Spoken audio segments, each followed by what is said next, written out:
인간을 보통 세 종류로 나누게 됩니다. 먼저는 형이하학적인 인간이 있다라고 그렇게 말합니다. 형이하학적인 인간이란 쉽게 말하면 본능대로 사는 사람입니다. 우리가 어제 로마서 우리가 1절에 24절 말씀처럼 그러므로 하나님이 그들을 마음의 정욕대로 더러움에 내버려 두사 이렇게 말씀하시잖아요. 형이하학적인 인생이란 본능대로 정욕대로 살아가는 이제 그러한 인생입니다. 어제 우리가 함께 살펴봤던 로마서 1장 18절에서 32절에 나타난 그런 인생들의 모습이 바로 형이하학적인 그런 인생이 되는 거죠.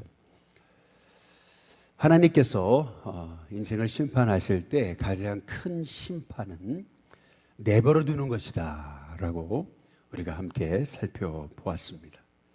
징계가 사랑입니다. 오히려 내버려 두는 것이 그것이 더 큰 심판입니다. 그래서 어제 우리가 함께 살펴봤듯이 징계는 사랑이구나, 징계는 은혜이구나 라는 것을 깨닫고 오히려 하나님 징계하실 때 날 사랑하시는구나 우리가 깨닫고 돌이킬 수 있는 저와 여러분이 되시길 주님의 이름으로 축복합니다. 두 번째 인간이 있습니다. 그것이 오늘부터 이제 로마서 2장 1절에서부터 살펴보게 되는 형이상학적인 인생입니다. 형이상학적이라고 하는 것은 도덕적인 인간을 말하는 것입니다.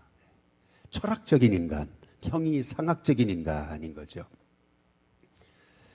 사람이 도덕적이라고 하는 거, 도덕적인 사람은요, 자기가 굉장히 의롭다고 생각하잖아요. 굉장히 도덕적이라고 이렇게 이제 판단을 하잖아요. 이제 그러다 보니까 이 형이상학적인, 이 도덕적인 인간에게 나타나는 특징은 뭐냐면은 남을 정죄하는 것입니다. 남을 판단하고 남을 심판하는 이제 거죠. 오늘 로마서 2장에 1절에 이제 보시면은 그러므로 남을 판단하는 사람아 이제 이렇게 이제 말씀하고 있습니다. 여기 판단이라고 하는 말의 헬라어는 크리노라고 하는 겁니다. 크리노라고 하는 말. 판단은, 정죄는, 심판은 오직 하나님께만 있습니다. 창조주 하나님만 심판하실 수 있습니다. 그런데 우리가 누군가를 심판하고 정죄한다는 것은 그것은 실은 우리가 하나님의 자리를 내가 넘보는 것입니다. 하나님만이 하실 수 있는 일을 내가 한다라고 하는 것은 그것은 실은 이렇게 보시면 됩니다. 신하가 있는데 왕이 있잖아요. 그런데 왕이 다 모든 것을 심판하고 결정해야 되는데 신하가 다 결정해 버립니다. 이제 그렇다면 이거는 반역이고 역모가 되는 거죠. 마찬가지로 심판은 하나님의 영역인데 우리가 심판하려고 한다면은 그것은 내가 하나님 자리에 올라서게 된다라고 하는 거죠. 다시 말해서 이 심판이라는 거, 판단하는 거, 정죄하는 거, 내가 굉장히 의롭게 느껴지기 때문에 누군가를 판단하고 정죄하지만 실은 알고 보니까 그거는 내가 하나님 자리에 올라서려고 하는 그러한 것이거든요. 그렇기 때문에 오늘 여기 로마서 2장 1절에 보시면은 그러므로 남을 판단하는 사람아 누구를 막론하고 그랬어요. 핑계하지 못할 것은 남을 판단하는 것으로 너가 너를 정죄합니다. 이렇게 말씀하십니다. 여기서 너를 정죄한다라고 하는 말은 카타크리노입니다.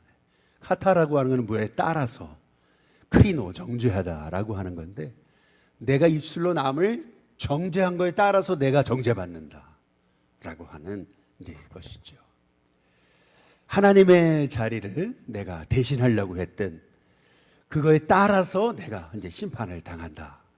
그 이유는 뭐냐면은 판단하는 네가 같은 일을 행하기 때문에 우리가 누군가를 판단하잖아요. 근데 알고 보니까 나도 똑같은 그 죄를 범하고 있다라고 하는 거죠. 그래서 2절에 보니까 이런 일을 행하는 자에게 하나님의 심판이 진리대로 되는 줄 우리가 아노라. 여기서 심판이라고 하는 말의 헬라어도 크리마라고 하는 말입니다. 이 말의 의미는 취소 불가능한 판단을 말하는 것입니다. 우리가 누군가를 판단하고 정죄해요. 그러면 우리가 누군가를 판단하고 정죄한 대로, 카타크리노, 그 대로 우리가 정죄 받아요.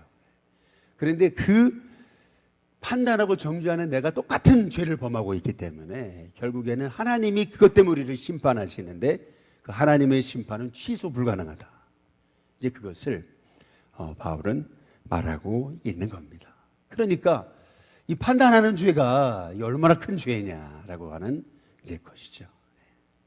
그래서 실은 우리가 복음을 알면 알수록 우리가 너무나 큰 죄인임을 이제 깨닫게 되는 겁니다. 그래서 인간은 형이 학적인 인생이 있는 거고, 그리고 형이 상학적인 인생이 있습니다. 도덕적인 인간이죠. 여러분, 예수를 믿지 않아도 사람은 도덕적일 수 있습니다. 그렇잖아요. 아주 그냥 바르고 모범 생활하고 할 수 있죠. 그러나 문제는 뭐냐면 내가 죄인이라는 걸 모르는 겁니다. 그래서 세 번째, 성경이 말하는 세 번째 인생, 그것은 뭐냐면 영적인 인생입니다. 영적인 인생이란 어떤 사람이냐면은 내가 죄인인지를 아는 거죠. 하나님의 은혜가 크면 클수록 여러분, 우리는 더 죄인임을 깨닫게 되는 줄로 믿습니다. 마틴 루터가 그런 얘기를 했어요. 믿음이 깊어지면 깊어질수록 우리는 더 큰 내가 죄인임을 깨닫게 된다 그랬습니다. 근데 놀랍게도 내가 큰 죄인임이 깨달아지면 깨달아질수록 나는 더 의인이 된다 그랬습니다. 참 역설적인 거죠. 그 이유는 뭐냐면 전에는 막 누군가를 정죄하던 거를 죄인지 몰랐어요.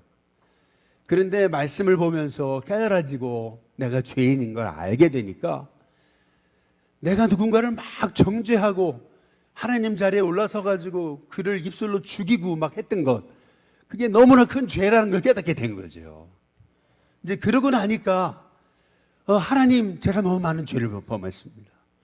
그러면서 하나님, 이제 더 이상 죄를 범하지 않겠습니다. 겸손하게 하나님만 의지하게 되는 거거든요. 그러면서 우리가 죄인임을 깨달으면 깨달을수록 더욱 더 큰 은혜의 자, 의인이 된다라고 바울이 말하고 있는 것이죠. 그래서 우리가 복음을 알면 알수록 우리는 더 큰 죄인임을 알게 되고, 그래서 복음을 알면 알수록 더 십자가 은혜밖에 없다라는 걸 깨닫게 되고, 복음을 알면 알수록 나에게는 소망이 없구나, 인간에게는 소망이 없구나, 의인은 없나니 하나도 없구나 라고 하는 것을 깨닫고 오직 십자가의 은혜, 그 은혜만 붙들고 하나님, 나는 죄인입니다, 어찌하오리까, 우리가 끊임없이 십자가를 붙드는 하나님의 종들이 되게 될 줄로 믿습니다. 여러분, 판단하고 정죄한다라는 것이, 이것이 얼마나 큰 죄인지를 바울은 한 단계 더 나가는 거거든요. 여기 4절에 한번 보시면은 이렇게 얘기하는 겁니다. 혹 내가 하나님의 인자하심이 너를 인도하여 회개하게 하심을 알지 못하여. 하나님은 우리를 회개하기 원하시기 때문에 인자하심과 용납하심과 길이 참으시는데 그 하나님의 길이 참으심의 풍성함을 멸시하느냐라고 이렇게 말씀하고 계세요. 여기 보면은 하나님의 인자하심이라고 하는 말의 뜻은 자궁이라는 뜻이 그 안에 담겨 있습니다. 자궁은, 어머니의 자궁은 기형아를 잉태해도 오히려 기형하면 기형할수록 더 그 아이를 보호하게 되어 있습니다. 이제 그것이 어머니의 자궁의 특징인 거죠. 마찬가지로 하나님은 우리가 범죄하면 범죄할수록 더 우리를 불쌍히 여기시는 겁니다. 하나님의 인자하심인 거죠. 끝까지 포기하지 않으시는 거예요. 그래서 용납하심이라고 얘기하잖아요. 이 용납하심이라고 하는 말의 헬라어는 아노케라고 하는 말입니다. 이건 참다라는 뜻입니다. 하나님은 끊임없이 우리를 참아주시는 분이시라고 하는 거죠. 그래서 여기 길이 참으심의 풍성하심이라고 얘기하는데, 여기 길이 참으시다라고 하는 말에 이 영어는 long suffering이라는 뜻입니다. 오랫동안 우리 하나님이 고통스러워 하신다라는 겁니다. 우리가 죄를 지으면 지을수록 말이에요.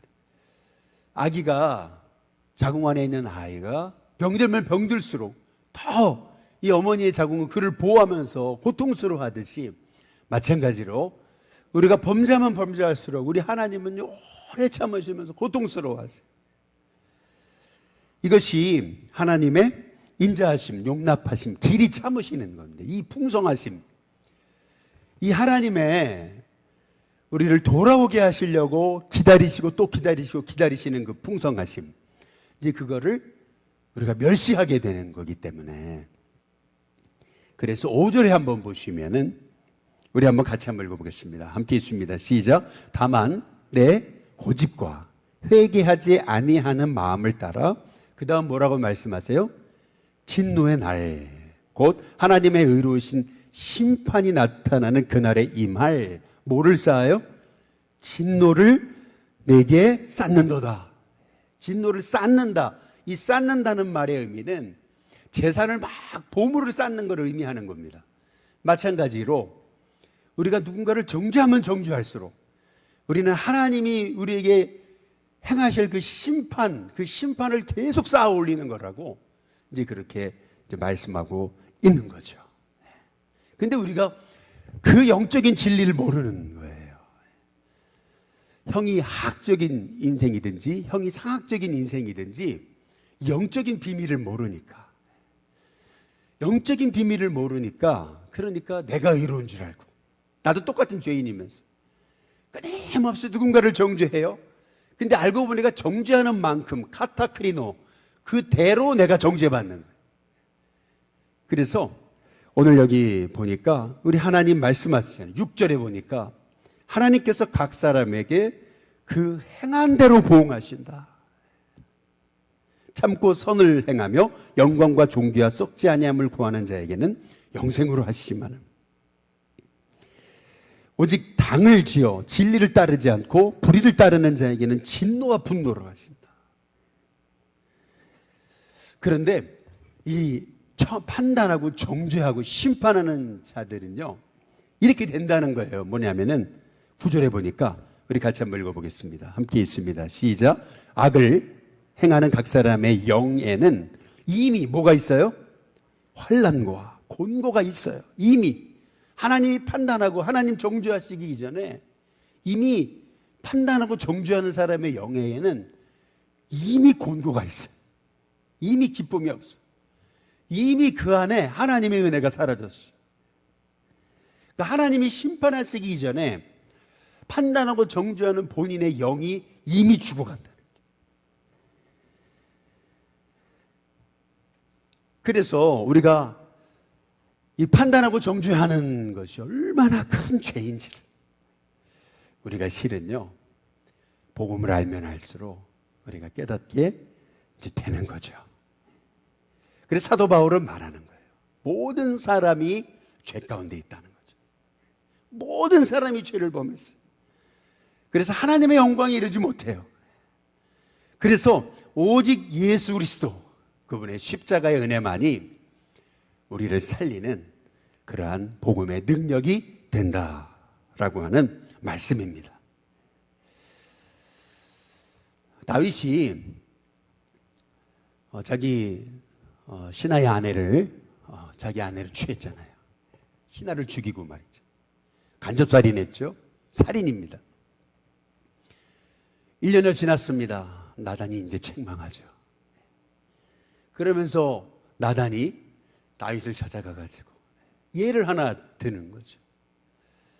어떤 사람에게 양이 그렇게 많은데, 누가 손님이 왔는데 그 손님을 대접하기 위해서 양이 하나밖에 없는 암양 새끼, 그거를 자기 자식처럼 여기는, 그렇게 귀하게 여기는 사람의 그 암양을 빼앗아가지고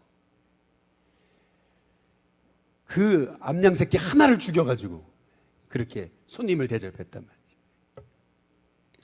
그래서 이 다윗이 뭐라 그래요? 분노하면서 말이에요. 그런 나쁜 놈이 어딨냐 말이죠. 그 놈은 죽일 놈이다. 나단이 뭐라 그럽니까? 바로 당신이라고. 근데 참 놀라운 것은 그것입니다. 다윗이 영적인 사람이라는 거, 그것은 뭐냐면 그때 나단의 그 지적 앞에서 얼마든지 왕의 권세가 있고 얼마든지 자기 체면 앞세우고 얼마든지 나는 아니다 할 수 있었는데, 그런데 다윗은 뭐라 그래요? 나는 죄인입니다. 내가 그랬습니다. 내가 바로 그 사람입니다. 내가 하나님 앞에 죽을 인간입니다. 고백하잖아요. 바로 그래서 다윗이 사는 겁니다. 우리가 내가 죄인이라는 거 여러분 깨달아 아는 것이, 그것이 내가 사는 것입니다. 오늘 이 말씀을 전하고 있지만은 사실 저도 그렇습니다. 저도 판단하고 정죄하고 그러잖아요. 우리 모든 사람이 다 죄인입니다. 모든 사람이 하나님의 심판대 앞에 서게 될 것입니다. 한 사람도 예외가 없습니다. 그렇다면 우리에게는 오직 십자가만 해답입니다. 모든 사람이 죄를 범하였습니다. 하나님 영광에 이르지 못합니다. 우리의 의로는 절대 하나님의 의에 이르지 못합니다. 그러나 하나님의 그 독생자 예수 그리스도의 그 값없는 십자가의 피로 우리를 구속하셔서 그 하나님의 의에 나아갈 수 있게 하신 그 하나님의 은혜, 여러분 그것이 저와 여러분에게 주신 하나님의 가장 큰 은혜인 줄로 믿습니다. 그래서 우리가 이 로마서를 묵상하면서 하나님, 제가 죄인이었습니다. 제가 죄인입니다. 예수님밖에 없습니다. 그분의 은혜로 삽니다. 우리가 믿음이 더 깊어지면 깊어지고 은혜가 많아지면 많아질수록 더 내가 죄인이구나, 여러분 깨닫는 것이 축복입니다. 그럴 때 비로소 진짜 우리는 의인이 됩니다. 더 큰 의인이 되는 거죠. 더 큰 하나님의 긍휼하심 속에 들어가는 것입니다. 그래서 우리가 매일 나는 주님 죄인입니다. 정죄할 자격이 없습니다. 주님, 제가 할 일은 오직 축복하는 일입니다. 주님이 내 죄를 용서하셨듯이 주님이 내 큰 심판받아 마땅할 그 죄를 다 십자가로 도말하셨듯이 주님, 나도 제가 할 일은 오직 주님의 은혜 붙잡고 저도 축복하고 긍휼히 여기고 용서하는 것입니다. 여러분 그것이 저와 여러분이 사는 길임을 깨달으시길 주님의 이름으로 축복합니다. 그래서 오늘도 주님의 십자가 붙들고 그 십자가 은혜 안에서 오늘도 감사하면서 나 같은 사람을 구원하신 하나님의 은혜가 얼마나 커요. 영적으로 눈을 떠보면은 이야, 정말 내 죄가 이렇게 커서 나는 심판받아 마땅한 죄인인데 나를 그분의 십자가의 피로 다 내 죄를 용서하셨잖아요. 여러분 그게 얼마나 큰 은혜입니까? 오늘 이 새벽에 그 십자가의 은혜, 나 같은 죄인을 살려주신 그분의 은혜, 그것이 정말 감격해서 오늘도 하나님 주님의 은혜로 삽니다 고백할 수 있는 저와 여러분이 다 될 수 있게 되기를 주님의 이름으로 축복합니다.